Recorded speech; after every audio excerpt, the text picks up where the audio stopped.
여름 휴가철이 되면 백반증이 있는 분들이 특히 고민을 많이 하게 될 것 같아요. 그렇다고 이 햇빛을 다 막을 수도 없고, 햇빛을 어떻게, 어디까지 막아야 되는지 정말 고민이 많이 되는데요. 이거 어떻게 해야 되는 걸까요? 네. 정말 많이 받는 질문이고요. 굉장히 중요한 질문입니다. 백반증 환자분들은 여름철에 햇빛 노출에 대한 관리를 정말 잘 하셔야 돼요. 여름에는 햇빛이 강해지고요. 야외 활동도 늘어나고요. 특히 여름 휴가를 가시면 야외에 오래 계시게 됩니다. 이럴 때 우리 백반증 갖고 계신 분들은 그 휴가 가서 어떻게 지내야 되는지, 이 햇빛을 완전히 피해서 계속 실내에만 있어야 되는지, 이런 것들이 굉장히 중요하고요. 그래서 많이들 물어보세요. 아예 햇빛을 보면 안 되나요? 전부 다 가려야 되나요? 이렇게 많이들 고민하시는데, 오늘은 그거에 대해서 어떻게 해야 되는지 한번 이야기를 해보도록 하겠습니다. 네, 원장님. 사실 저희가 자외선에 굉장히 민감하잖아요. 근데 꼭 그렇다 하더라도 백반증 부위는 아예 햇빛 자체를 보면 안 되나요? 일단 백반증 부위 자체는 햇빛을 보는 것은 별로 좋지 않습니다. 그렇지만 내 몸 전체에 백반증이 있는 건 아니고, 그리고 내 몸이, 그러니까 내가 활동함에 있어서 햇빛을 완전히 안 보기는 어렵습니다. 중요한 점은 백반증 부위는 멜라닌 색소가 일단 부족합니다. 그래서 자외선을 받았을 때 일반적인 피부랑 다르게 얘네들이 반응을 하는데요. 같은 햇빛을 받아도 백반증 부위는 좀 더 쉽게 붉어지고 쉽게 화상을 입을 수가 있습니다.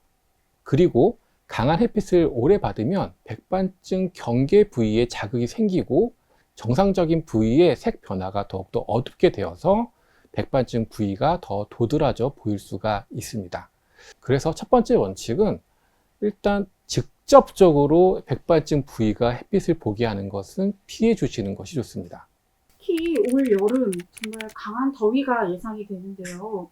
이 휴가 때 어디까지 가려야 될까요? 그렇다고 계속 긴 팔만 입고 있을 수도 없는 노릇인데 어떻게 해야 될까요? 네, 맞습니다. 우리가 여름 휴가 가서 모든 부분을 가릴 수도 없고, 야외를 전혀 안 나갈 수도 없죠. 그러면은 어떻게 해야 될지 이제 그거를 되게 잘 지키셔야 되는데요. 일단 첫 번째 기준은 강한 직사 광선을 피하시는 것입니다. 되게 뜨거운 한낮 시간, 특히 오전 늦은 시간부터 오후 시간까지 햇빛이 굉장히 강해지는데요. 이 시간은 백반증 부위를 옷이나 모자로 가려주시는 것이 좋습니다. 두 번째로는 노출 시간을 좀 더 이렇게 관리하시는 것인데요. 잠깐 나가서 이동하는 정도는 큰 문제가 되지 않습니다. 하지만 해변이나 수영장처럼 한두 시간 오랫동안 노출되는 환경이라면 차단이 좀 필요합니다. 최소한 선크림은 써주시고요. 그 해당 부위를 가급적 가려서 활동하시는 것이 좋고요. 세 번째로는 부위인데요. 얼굴, 목, 손처럼 늘상 노출되는 부위는 특히 선크림을 꼼꼼히 자주 사용하셔야 됩니다. 몸 부위는 우리가 다른 옷이나 소매나 이런 것들로 비교적 좀 잘 가려지지 않습니까? 이제 그렇게 좀 가려주시면 되는데, 어쩔 수 없이 노출되는 부위는 선크림을 이용해서 햇빛에 대한 자극을 줄여주시는 것이 핵심입니다. 근데 원장님, 사실 자연 햇빛만큼 비타민 D 흡수에 도움이 되는 것도 없잖아요. 전혀 쐬면 안 되는 건지, 전혀 도움되지는 않는 건지 궁금합니다. 일단 햇빛은 우리 몸 전체의 리듬에 되게 큰 작용을 하고 있어요. 내가 자고 일어나서 활동을 하고 다시 또 자고 할 때 있어서 이런 리듬을 원활하게 만들어 주시는 것이 이 햇빛에 대한 노출입니다. 그래서 햇빛을 무조건 피해야 한다라고 말씀드리기는 어렵습니다. 하지만 백반증 부위는 색소가 부족하기 때문에 자외선에 대한 저항력이 많이 약합니다. 같은 시간 햇빛을 받아도 정상 피부보다 더욱더 빠르게 붉어지고 자극을 받습니다. 특히 물놀이를 하거나 땀을 많이 흘리는 상황에서는 자외선 자극이 더 강해질 수 있습니다. 또 한 가지 말씀드리고 싶은 것은 자연 햇빛과 의료용 광선 치료는 다릅니다. 치료는 강도와 시간을 잘 맞춰서 계산해서 진행을 하게 되는데요. 하지만 우리가 외출해서 받는 자연 햇빛은 그날의 햇빛의 강도, 반사광, 주위 환경, 노출 시간 이런 것들을 조율하기가 굉장히 어렵기 때문에 오히려 과량 노출이 되어서 백반증 부위가 안 좋아지거나 더욱더 백반증이 퍼지는 경우도 있습니다. 그래서 요즘은 많이 줄었지만 햇빛으로 이걸 치료하겠다라는 생각은 위험할 수가 있습니다. 정리해 보면 햇빛을 직접적으로 백반증 부위에 쐬는 거는 안 좋습니다. 그런 건 최대한 피해 주시고 그래도 가볍게 그리고 길지 않은 시간을 내서 우리가 이렇게 야외 활동을 좀 해서 간접적으로 햇빛을 받아서 우리 몸의 리듬을 맞춰 주시는 것은 우리 면역계나 피부 건강을 위해서 굉장히 도움이 되기 때문에 그런 것들은 해주시는 것은 좋습니다. 그러면 원장님, 휴가철 관리 어떻게 해야 가장 좋을지 한번 정리해 주시면 좋을 것 같아요.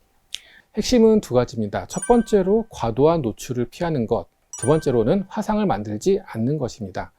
백반증 부위가 한 번이라도 심하게 붉게 타는 경험을 하면 그 자극이 오래 남을 수가 있습니다. 경계 부위가 더 뚜렷해지거나 색 대비가 더욱더 심해질 수 있습니다. 그래서 한낮 시간에는 그늘을 활용하고 얇은 긴 소매나 모자를 이용해서 햇빛이 직접 닿는 것을 줄여주시는 것이 좋습니다. 자외선 차단제는 외출 20분 전에 바르고 땀을 많이 흘리거나 물놀이 한 이후에는 다시 발라주셔야 합니다. 또 한 가지 중요한 점은 휴가 중 피부 컨디션입니다. 여행 중에는 수면이 불규칙해지고 피로가 쌓이기가 쉽습니다. 이런 상태에서는 피부가 더 예민해질 수 있습니다.